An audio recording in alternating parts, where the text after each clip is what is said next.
नमस्कार दोस्तों, आप सभी का हमारे YouTube channel SP technical sir ji में स्वागत है। तो जैसा कि हम बताएं दोस्तों कि मैंने वीडियो बनाया है, जो भी लोग आईआईटी कॉलेज से डिप्लोमा कर रहे हैं मैंने उन लोगों के लिए खास तौर से वीडियो बनाया है।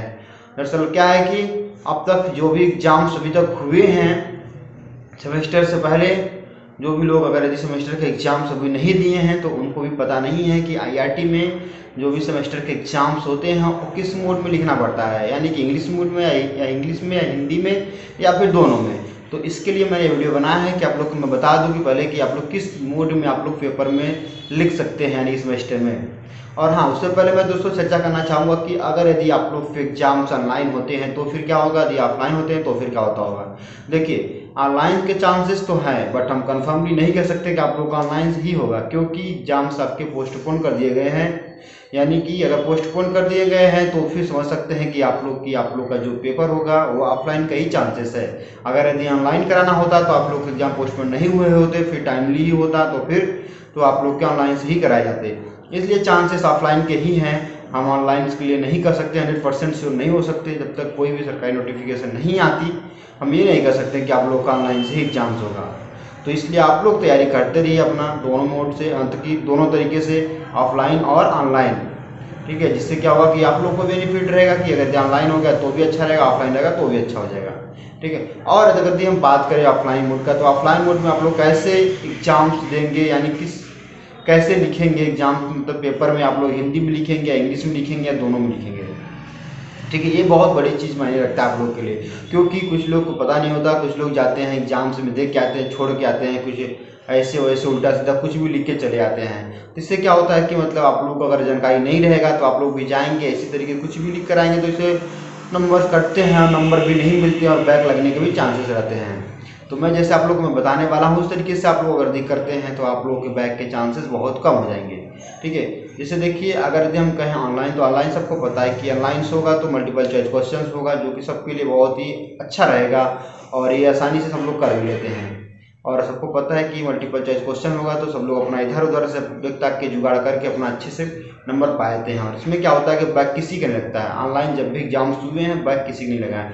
और मैं बता दूँ कि इससे जो पहले वाले जो मतलब कि आप ये जान लीजिए कि जो 2020 वाली बैच थी, 2020-21 वाली जो बैच थी, आपको मैं बता दूं उन लोगों का तो पेपर्स भी नहीं हुआ था। लास्ट सेमेस्टर यानी कि आपका जो 6th सेमेस्टर का जो एग्ज़ाम्स था उनका तो हुआ ही नहीं था। डायरेक्ट वो इंटरव्यू दिए, डायरेक्ट कंपनी में जाके ज्वाइनिंग करने लगे और एग्ज़ाम्स भी नहीं हुआ उनका 6th सेमेस्टर का। कोरोना की वजह से उन लोगों का पेपर्स नहीं कराया गया था, जिसकी वजह से वो लोग अपना डायरेक्ट जाके कंपनी में ज्वाइन कर लिए और जॉब करने लगे। और बाद में जब पेपर हुआ तो लोग आए और पेपर को दिए। ठीक है, तो ऐसा भी हुआ था और क्या पता आप लोग के साथ भी ऐसा हो सकता है। ठीक है, तो इसलिए आप लोग निश्चिंत रहिएगा। हाँ, लेकिन ये है कि पेपर तो देना पड़ेगा।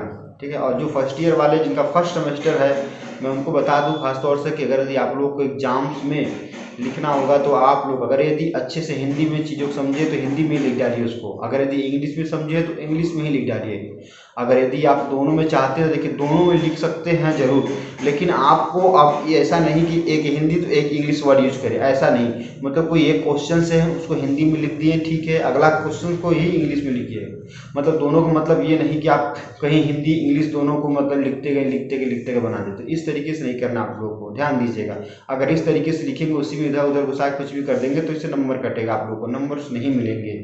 ठीक है, ताकि जो एग्जामिनर होगा उसको भी समझ में आना चाहिए कि हाँ ये इंग्लिश टू इंग्लिश लिखा है, मतलब चीज़ें समझ में आ रही है। अगर हिंदी लिखा है तो चीज़ें समझ में आ रही है। हाँ, दोनों मोड लिखने के लिए है, दोनों आप लिख सकते हैं, इंग्लिश दोनों लिख सकते हैं, लेकिन आपके क्वेश्चन चेंज होने चाहिए, मतलब कि अलग क्वेश्चन होना चाहिए।